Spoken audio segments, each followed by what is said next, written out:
Ustedes no me escogieron a mí, sino que yo los escogí a ustedes y los designé para que vayan y den fruto y que su fruto permanezca. ¿Y tu fruto? ¿Y mi fruto?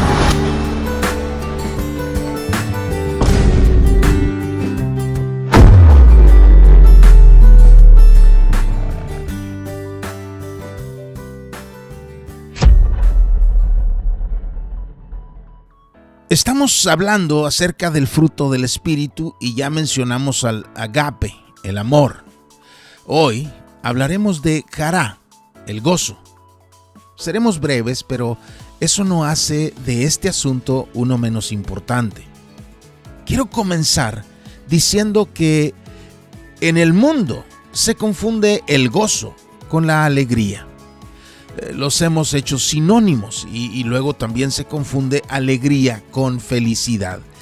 Y es que entre los que están sin Cristo, una sonrisa en los labios suele usarse para maquillar o para anestesiar un dolor en el alma.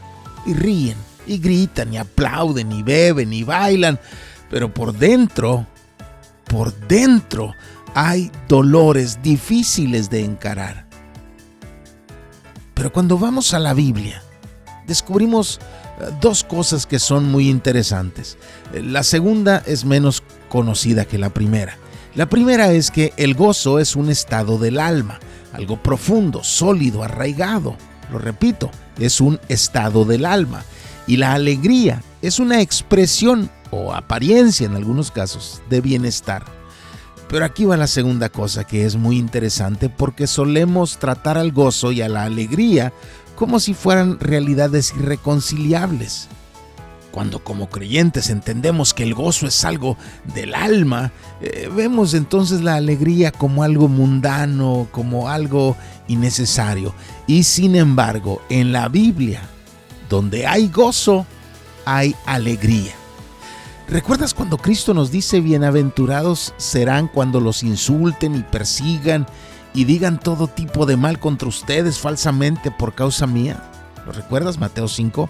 Bueno, el versículo que sigue dice regocíjense, que significa tengan gozo, y alégrense, que significa tengan alegría, porque la recompensa de ustedes en los cielos es grande. Regocíjense y alégrense. Gozo y alegría. La vida en Dios está decorada con ellas, incluso en los momentos más complicados. ¿Recuerdas a David enamorándose de una mujer ajena? El Salmo 51 fue compuesto por ese hombre, después de asimilar lo que había hecho y arrepentido delante del Señor. ¿Recuerdas ese salmo? Ten piedad de mí, oh Dios, conforme a tu misericordia. Conforme a la multitud de tus piedades, borra mis rebeliones. Lávame más y más de mi maldad y límpiame de mi pecado, porque yo reconozco mis rebeliones y mi pecado está siempre delante de mí. Contra ti solo he pecado y he hecho lo malo delante de tus ojos. ¿Recuerdas ese salmo? ¿Qué salmo, no? Un hombre arrepentido y clamando desde su dolor. Pero en ese mismo salmo también leemos a David decir: hazme oír gozo y alegría, haz que se regocijen los huesos que has quebrado. Sí, anhelo tu perdón, pero ansío también ese gozo y esa alegría que hay junto a ti y que no hay pecado que las brinde.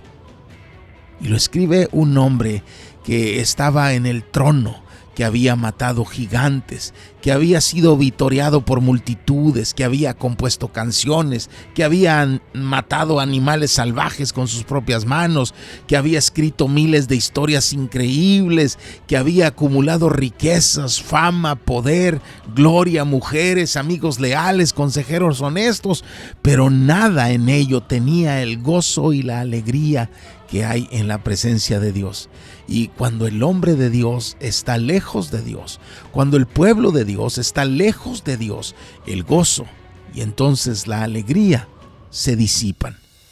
David lo experimentó y los profetas lo profetizaron contra el pueblo rebelde, como aquí lo hace Jeremías en el capítulo 16. Porque así dice el Señor de los ejércitos, el Dios de Israel: voy a hacer que desaparezca de este lugar ante los ojos de ustedes, y en sus días la voz de gozo y la voz de alegría. ¿Por qué Dios les arrebata el gozo y la alegría a los que estaban lejos de Él? Porque en Deuteronomio 28, cuando Dios advierte de las maldiciones que vendrían sobre el pueblo si desobedecía, les hace saber que por no haber conducido ese gozo y esa alegría hacia servir a Dios de corazón, a pesar de sus bendiciones, entonces Él los castigaría. Pero en medio del castigo que ahí había sido prometido, cuando llegó el día de que se cumpliera, y en medio de aquellos ejércitos enemigos poderosos que le saquearon, que le secuestraron, las voces proféticas que anunciaban la venida del Mesías se hacían cada vez más fuertes y seguidas. Y el Mesías, en griego el Cristo, traería junto con la salvación algo más bajo el brazo para los suyos.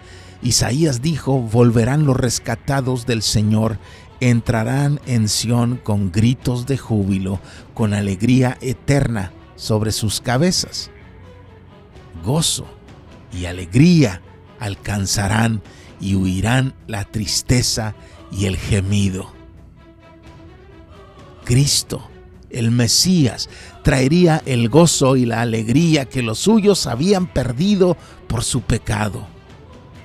Y entonces podrían cantar como lo hizo David: has cambiado mi lamento en baile. Y este anuncio profético aparece muchas veces en los escritos de muchos profetas que anunciaron la venida del Cristo. Por eso, en Lucas 1, cuando un ángel visita al sacerdote Zacarías, le prometió el nacimiento de un hijo, que sería aquella voz en el desierto que anunciaría la llegada de Cristo. A ese niño, los conocidos de la familia le quisieron poner Zacarías como su padre, pero Dios tenía otro nombre para él: Johanan, en hebreo, que llegó al español como Juan. Ese niño, Juan el Bautista, que anunciaba la llegada del Cristo, llevaba hasta en su nombre el mismo anuncio de la gracia divina que venía al hombre. Johanan significa Dios da gracia. Juan llegaría como preámbulo del Cristo que habría de venir.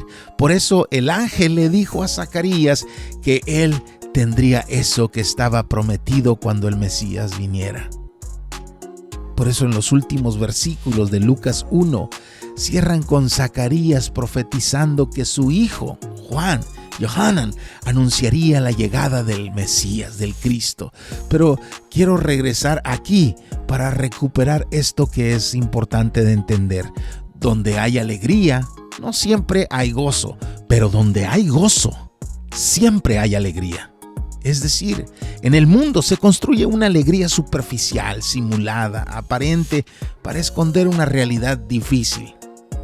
Pero lo que el creyente puede experimentar es que nuestra alegría no es un maquillaje o una anestesia. Nuestra alegría se alimenta de aquello que llena nuestro corazón.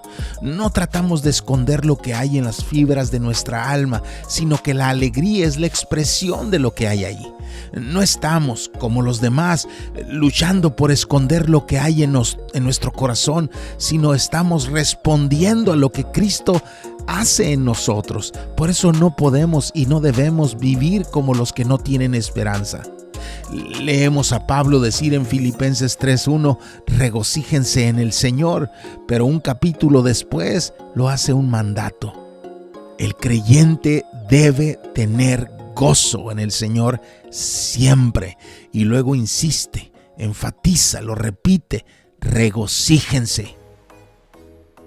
Y en la primera carta a los de Tesalónica leemos lo mismo: deben estar siempre gozosos. Por eso el escritor a los Hebreos nos llama a poner nuestra vista en Cristo, el autor y consumador de nuestra fe, quien por el gozo puesto delante de él soportó la cruz. La cruz misma, la muerte más vergonzosa, humillante y cruel de ese entonces, no fue nada comparada a aquel gozo que en la voluntad divina fue puesto ahí para nuestro Señor y que nuestro Señor abrazó, y por eso nos dice que despreció la vergüenza. El gozo no obedece a factores externos, es algo interno que está ahí a pesar de lo que nos rodee. ¿Por qué la Biblia nos llama al gozo? ¿Por qué el Espíritu produce eso en nosotros? Porque nuestro gozo testifica de nuestro Señor. Anuncia en quién hemos depositado nuestra esperanza, nuestro futuro, nuestro presente, nuestro pasado, nuestro todo. Grita que nada a nuestro alrededor es más grande que nuestro Cristo. Que pase lo que pase y en medio de lo que sea, su gozo es nuestra fortaleza. Por eso el Señor nos dejó su palabra y en ella leemos que Él nos dijo: estas cosas les he hablado para que mi gozo esté en ustedes y su gozo sea perfecto. Y Juan el apóstol nos dijo: lo que hemos visto y oído les proclamamos también a ustedes, para que también ustedes, o sea nosotros, tengan comunión con nosotros, o sea con los apóstoles. En verdad nuestra comunión es con el Padre y con su Hijo Jesucristo. Les escribimos estas cosas para que nuestro gozo sea completo. Ahora, ya les mencioné la relación entre gozo y alegría en el reino de Cristo, pero quiero mostrarles el término original de gozo. Pablo, que escribió en griego, usó el término chará. Así se dice gozo en griego. Pero la razón por la que menciono esto es porque hay una relación etimológica, es decir, la raíz del término está conectada con jairo, regocijo. Es una relación muy obvia y no hace falta ir al griego para entenderla, ¿no? Pero quise mostrarla en griego porque quiero mostrarles la raíz filosófica y etimológica de estos dos términos que tenemos aquí. Tanto chará, gozo, como jairo, regocijo, nacen de una palabra conceptualmente hermosa. La palabra caris, gracia, el favor de Dios, la misericordia de Dios. El gozo del creyente y sus razones para regocijo están ancladas en la gracia que hemos recibido de Dios, en lo que Dios en su amor, en su misericordia nos ha dado solo porque quiso y solo porque nos amó. Nos amó, nos escogió, nos llamó y nuestro gozo está en que Él va con nosotros. El gozo es fruto del Espíritu obrando en ti. Es producto de Dios que en su gracia va a nosotros y nos toma en sus manos. Pero también somos llamados a mostrar nuestro gozo, a vivirlo, a exhibirlo. Cuando vino Juan, anunciaba la gracia de Dios, ¿recuerdas? Y la restauración del gozo y la alegría que se habían perdido. Y ahora estamos aquí nosotros para seguir mostrando ese mensaje, llevándolo a la multitud. Nuestro gozo testifica de Cristo. Cuando el mundo se derrumba y tu confianza y deleite están en Él, la gente puede saber que tienes a un Dios vivo, amoroso y que cuida a su pueblo. Por eso el Espíritu que testifica de Cristo produce ese gozo al estar en relación con nosotros. Que vean ese gozo en ti. Gózate. Hay cristianos con palabras, pero sin transformación. Hojas verdes sin frutos de corazón. Ustedes no me escogieron a mí, sino que yo los escogí a ustedes y los designé para que vayan y den fruto y que su fruto permanezca. ¿Y tu fruto? ¿Y mi fruto?